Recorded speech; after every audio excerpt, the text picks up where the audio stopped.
Bonjour, bienvenue sur Cocotte TV pour une nouvelle vidéo de présentation. Aujourd'hui, hop, une petite boîte avec un gros radiateur. Nous parlons air cooling avec la nouvelle série Forty5 de chez Silentium PC. Nous avons ici le modèle Forty5 classique, c'est écrit dessus.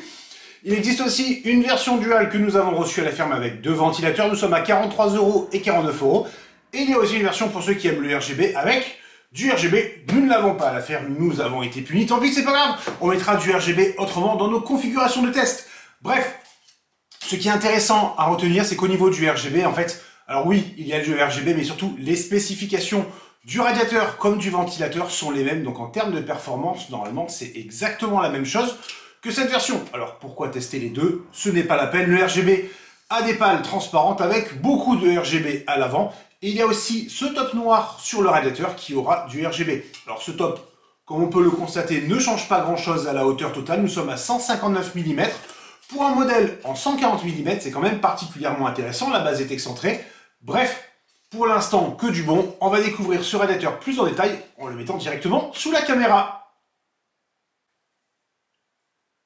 Nous avons ici toute la boîte du Forty5 qui est donc déballée. Un seul ventilateur, il y en a deux bien entendu dans la version dual. Qu'on se rassure, au niveau du bundle qui est ici, qui est vraiment complet, il y a deux sets de grilles si jamais on achète la version simple et qu'on souhaite modifier. Pourquoi pas en ajoutant un deuxième ventilateur. On trouve aussi, comme on peut le voir, de la pâte thermique en tube. Ça ne se voit pas, mais le kit de fixation est également compatible Intel 1700 et ça, c'est une très bonne nouvelle. Au niveau du produit, nous avons donc un top noir. Ce top, en fait, va servir également pour l'éclairage RGB sur la version RGB. Tandis que le ventilateur aura des pales transparentes avec des diodes, bien entendu. Le ventilateur est ici, c'est un Fluctus en 140 mm. On le voit, fixation en 120 mm, des pales assez agressives avec une finition en dents de scie à l'avant. Et ce qui est intéressant, c'est au niveau de sa vitesse de rotation. On peut tomber à 300 au minimum, c'est vraiment léger, 1400 au maximum. Là encore, c'est léger, même pour du 140 mm, ça ne devrait pas faire trop de bruit. Mais surtout, si on configure correctement le PWM dans le logiciel de la carte mère ou directement dans le BIOS, on peut passer sur du 0 RPM si on passe sous 10% de la courbe PWM. Le radiateur, nous l'avons dit, fait donc 159 mm de hauteur. On le voit, ça reste quand même relativement compact, avec en plus une base excentrée.